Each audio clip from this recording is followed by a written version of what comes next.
This is Tim Albright with an AVNation special. What we're doing is we are previewing Integrated Systems Europe ISE 2020 coming your way the February the 11th to the 14th in beautiful Amsterdam. And with me to talk about that is Mr. Mike Blackman from Integrated Systems. Welcome, sir. Hi, Tim. Thank you for having me again. Absolutely. Thanks for having us. Thanks for putting on the show. This is real quickly. This is not the last time we'll say that, but it is the last time for a while in Amsterdam. 2020 and 2021 we go to Barcelona. So as we're kind of going in here, what do people should they expect this for this go around for ISE? Well, this is our 15th show, and it's going to be the biggest and the best so far. I think I say that every year, but we've just seen such phenomenal growth with ISE over the years, year on year on year. And everyone said, "Yeah, come on, Mike, are you making it up?" I said, "No, it really is. We grow in exhibitors, we grow in floor space, and we're just growing in attendance as well. So, and our anticipation, it's going to be bigger and better." Well, yeah, and real quickly, as some folks may or may not know, it is the show itself is half owned by CD and half owned by Avixa, which Correct. One of the things that I think is unique in the fact that you get both sides of the AV industry, right? You get the residential, but you also get the commercial side, and you get unique ways in how those two segments interact with each other and intersect. Absolutely. I mean, there are so many manufacturers in the business who cover both the residential and commercial part of the business. And particularly in Europe, where the two you'll find even integrators are doing both sides of the business in some countries. So it really works well to have everybody under one roof. Companies like Crestron or let's say an Epson or even Barco. These companies who've got both residential and commercial products, and they can show them under one roof to all their channel. Yeah, and it also, gives folks who are on the commercial side something a way and a vision into unique applications on the residential side, and vice versa. In talking with a number of integrators, both here in the States and outside of the States, that's one thing that folks have said is, I had never thought of that application being used, using that specific product for that application. It kind of opens people's eyes, and it is a real education. Yeah, and one of the things when we started ISE, and it was a small show, I remember the days when you could get around it in half a day, and now you can't even get around it in 4 days. And we wanted people to just discover things, so we sort of mixed everything up. And by the fact people went around, they actually saw things they weren't expecting, and actually were able to actually create new solutions for their customers. So that was the good thing of actually mixing it and actually having both parts of the residential and commercial part of the business in there. Yeah, absolutely. One thing that you guys do a really good job of it is bringing folks from outside the industry or ancillary industries to talk to the folks in the AV industry and talk about creativity. We've talked about smart cities and smart buildings before, projection mapping. This year, I'm particularly excited because you have Duncan Warner. Duncan, if folks aren't familiar, Duncan's worked with Lucasfilms, he's worked with Disney, he's worked with Pixar. Yeah. This is a creative fella. Yeah, and this is something we're finding that we're in a very strong position to actually inspire people, and what we try to do is bring in the people who can actually create that inspiration, who give the ideas and show what's being done. So more and more, I mean, remember a couple of years ago we had Daniel Lamar from Cirque du Soleil. We've had a couple of star architects in there. Yep. And we're finding more and more these are sort of people our attendees want to hear. And we looked and had a lot of debate. We had quite a short list of different people. Some, maybe we look at them again in the future. But Duncan Warner came up as the choice, and we're looking forward to it. We think his background, his experience, and what he has to tell will be very inspiring and very interesting for those who choose to be there. Yeah. One thing that you guys did when you moved from 3 days to 4 days was you had a closing keynote. Duncan is the opening keynote. You had a closing keynote, but you're doing something different this year as you move from Amsterdam to Barcelona. What is that? Well, we looked again about closing keynote, and actually one said, this is the last day of ISE in Amsterdam. We should do something a little bit different.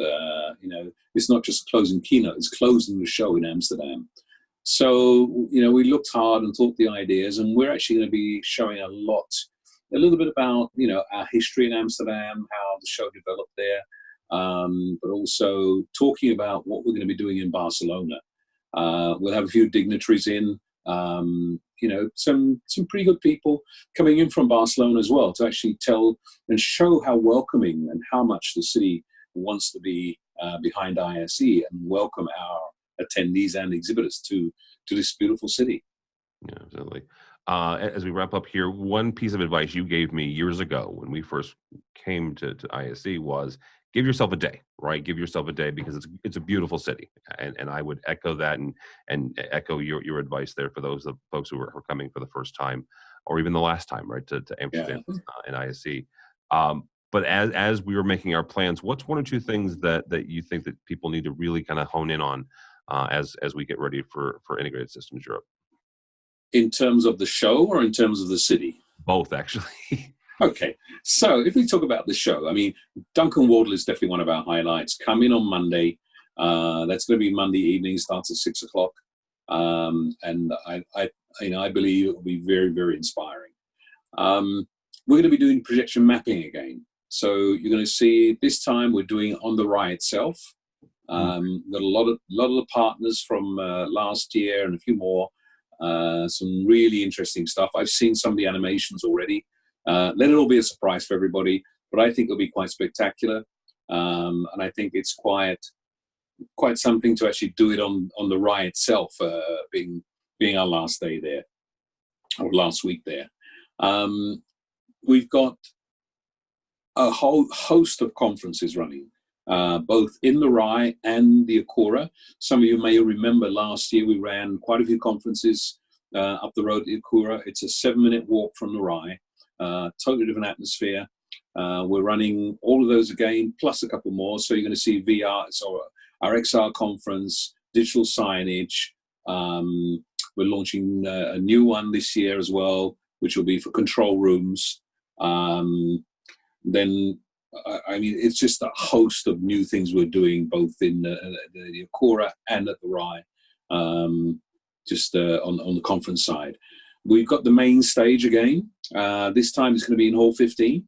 And that's where you can sit down, put your feet up and listen for some short sessions, free of charge, being presented by Avixa with AV Magazine, with CEDIA, and various partners. Again, lots and lots of interesting stuff. You'll see that there going on. What else have we got? We have a bigger show, so more exhibitors to see. You'll see also not only projection mapping outside the show, but inside the show, and a couple of really cool features in the entrances, which I think will be also quite inspiring and interesting to see there. I'll be there. Well, yeah, and you'll be there with that. Actually, one of the most exciting things. As we wrap up here, I have talked with integrators here in North America for 5 or 6 years. I think is how long we've been going. And when we first started attending and covering it, we are certainly not the only folks. There are hundreds of really great publications that cover this. I got asked why. Why are we going? And I didn't have an answer the first year, right? I had met you and thought a lot about you, and obviously you've got a Avixa and CEDIA, and we're already covering those shows.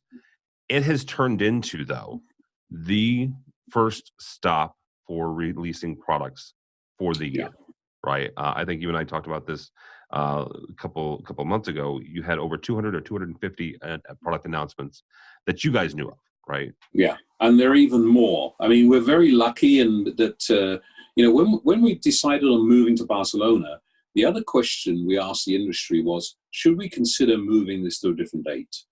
Should we go later in the year? And everyone said, please no, because you're going to screw up the industry in Europe.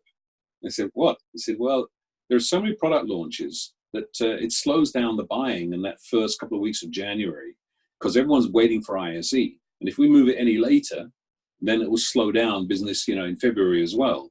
So keeping that beginning of February, just after CES, where we see a lot of video products being launched, and we see a lot of manufacturers shipping all that stuff from the US to Europe, And then on top of that, the stuff which is specific, those people who aren't the CS, who have changed their R&D cycles now to actually launch products beginning of the year, great for business, great for, a great start for the year, and, putting it in an ISE.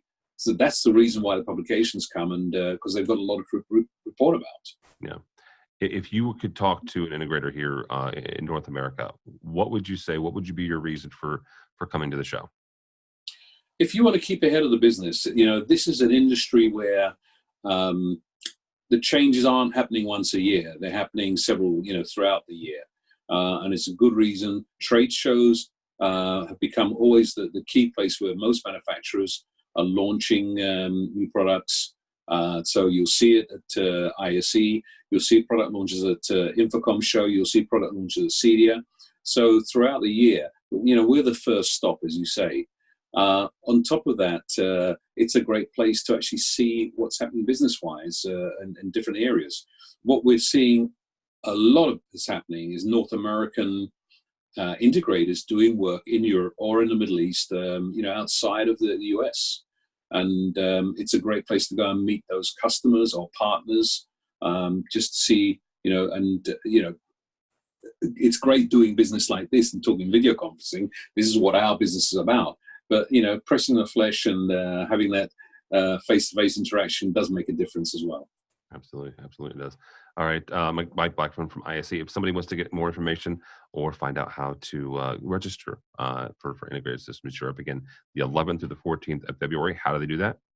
They go to our website, www.iseurope.org. You'll find a link there to register. I'm sure, Tim, you've got a code we've given to you to give out to your readers and your viewers. And, we welcome people who are in the industry. There is a charge on the door for those people who just turn up.